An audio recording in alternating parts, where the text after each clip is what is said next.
Alia adalah seorang mahasiswi semester 3 yang berasal dari desa kecil di Jawa Timur. Ia merantau ke Jakarta untuk mengejar cita-citanya menjadi seorang dokter. Bagi Alia, pendidikan adalah jalan keluar dari kemiskinan keluarganya.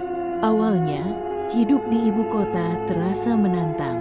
Alia harus pintar-pintar mengatur uang kiriman orang tuanya yang pas-pasan. Namun, semangatnya yang besar membuatnya tetap bertahan. Di kampus, ia dikenal sebagai mahasiswi yang pintar dan ceria. Suatu hari, ia bertemu dengan Bayu, seorang mahasiswa senior yang tampan dan karismatik. Bayu sering membantu Alia dalam tugas kuliah dan mendukungnya saat ia merasa kesulitan. Perlahan, hubungan mereka berubah dari teman biasa menjadi sepasang kekasih. Bayu selalu meyakinkan Alia bahwa ia adalah pria yang tepat. Janji-janji manis sering ia lontarkan, termasuk akan menikahi Alia setelah lulus. Alia yang polos dan lugu pun percaya sepenuhnya. Setelah beberapa bulan menjalin hubungan, Alia mulai menyadari bahwa ada sisi gelap dalam diri Bayu. Ia sering emosional dan kasar ketika marah. Namun, Bayu selalu meminta maaf dan berjanji untuk berubah. Alia memaafkan, berharap Bayu benar-benar akan berubah. Hingga suatu hari, Alia menyadari dirinya hamil. Ia merasa dunia seakan runtuh. Bagaimana ia akan memberitahu orang tuanya? Bagaimana dengan studinya? Ketakutannya semakin besar ketika Bayu, yang awalnya terkejut, malah menyalahkannya. "Kenapa kamu gak hati-hati? Aku gak siap sama ini, Alia," bentak Bayu saat Alia mengungkapkan kehamilannya. Namun, setelah beberapa hari, Bayu datang dengan sikap berbeda. Ia mengatakan bahwa ia akan bertanggung jawab dan menyuruh Alia untuk tidak khawatir. Alia kembali percaya, meskipun ada rasa ragu di hatinya. Bayu mulai menjauh perlahan. Ia sering tidak menjawab telepon atau pesan dari Alia. Ketika mereka bertemu, Bayu hanya memberi alasan bahwa ia sibuk dengan tugas akhir. Alia yang semakin bingung akhirnya memutuskan untuk berbicara serius. Ia meminta Bayu segera menepati janjinya untuk menikahinya. Namun, Bayu terus berkilah dan mengatakan bahwa mereka harus menunggu hingga Bayu lulus. Di sisi lain, perut Alia semakin membesar. Ia mulai menerima sindiran dari teman-teman kosnya. Tekanan mental yang dirasakan Alia semakin berat. Ia memutuskan untuk meminta Bayu bertemu di suatu tempat untuk membahas semuanya dengan serius. Namun, pertemuan itu menjadi awal dari akhir segalanya. Alia dan Bayu sepakat untuk bertemu di sebuah kafe kecil di pinggiran kota. Tempat itu cukup sepi, jauh dari keramaian. Alia datang lebih dulu, duduk dengan gelisah sambil memegang perutnya yang mulai terlihat jelas. Tak lama kemudian, Bayu muncul. Wajahnya tampak tegang, tidak seperti biasanya. Alia mencoba membuka percakapan dengan nada lembut. "Bayu, kita nggak bisa terus seperti ini. Aku butuh kepastian. Anak ini butuh masa depan," kata Alia, suaranya bergetar. Bayu menghela napas panjang. "Alia, aku nggak tahu harus gimana. Aku belum siap menikah. Karirku baru akan dimulai, dan ini terlalu berat untukku." Mata Alia berkaca-kaca. "Kamu pernah bilang kamu akan tanggung jawab. Aku nggak minta banyak, Bayu. Aku cuma ingin kamu nggak lari." Perdebatan semakin memanas. Bayu akhirnya mengajukan sebuah usul yang mengejutkan Alia. "Bagaimana kalau kita gugurin saja? Nggak ada yang perlu tahu. Semuanya akan kembali seperti semula." Alia terkejut. "Bayu, itu anak kita. Aku nggak akan pernah melakukan itu." Bayu semakin marah. Ia merasa terpojok dan tak tahu harus berbuat apa. "Kalau kamu nggak mau dengar, jangan salahkan aku kalau aku nggak ada buat kamu." Bayu meninggalkan kafe dengan langkah cepat, meninggalkan Alia yang menangis terisak.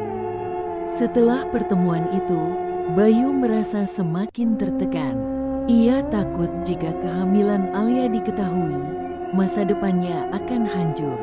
Dalam pikirannya yang kacau, muncul ide untuk menghilangkan Alia dan masalahnya sekaligus. Bayu mulai merencanakan sesuatu yang keji.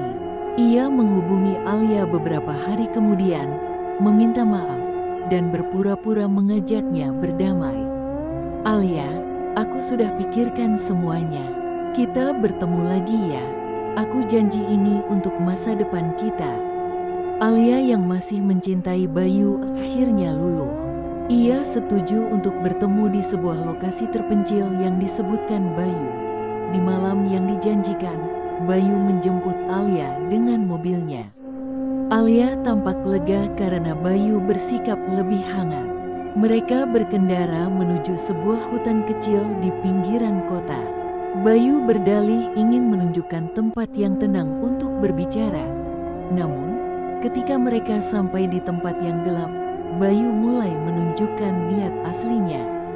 Ia mengeluarkan pisau yang sudah ia siapkan. Alia yang ketakutan mencoba melarikan diri, tetapi tubuhnya yang lemah membuatnya kalah.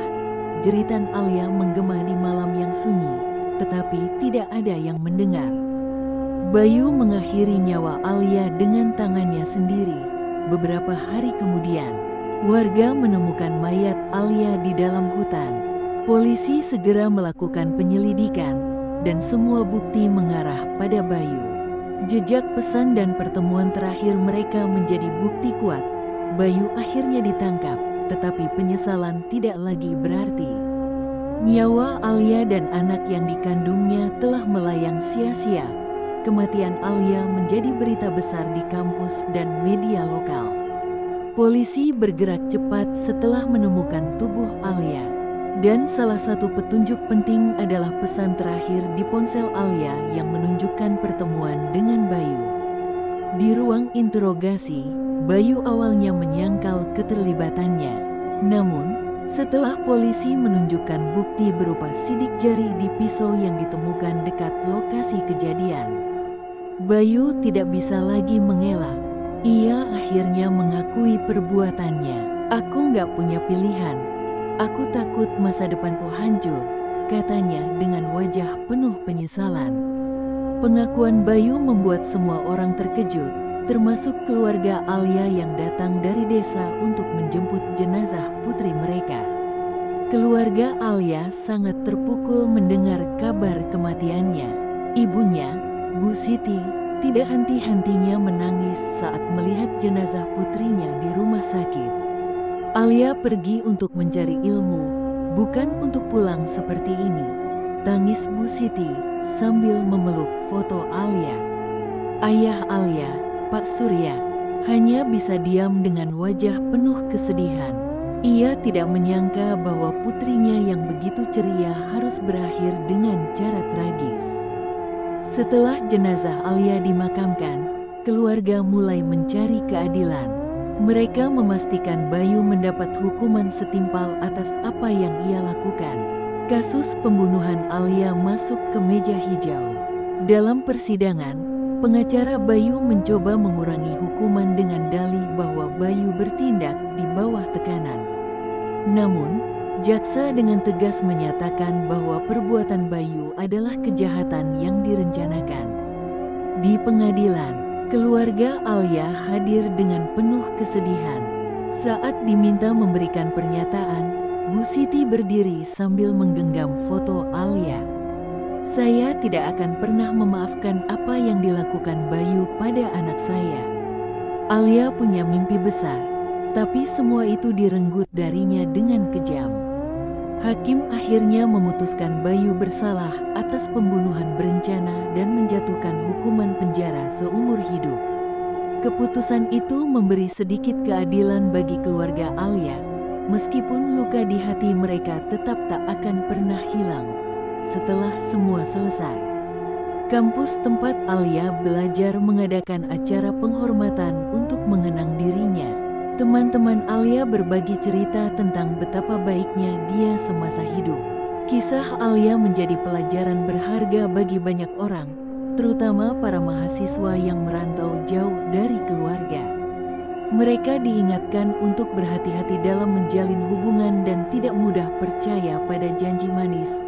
Bayu menjalani hukumannya di penjara dengan rasa bersalah yang tak pernah hilang. Sementara itu, keluarga Alia mencoba bangkit meski rasa kehilangan tetap membayangi. Hidup Alia mungkin telah berakhir, tetapi kisahnya menjadi peringatan keras tentang bahaya cinta yang berujung tragedi.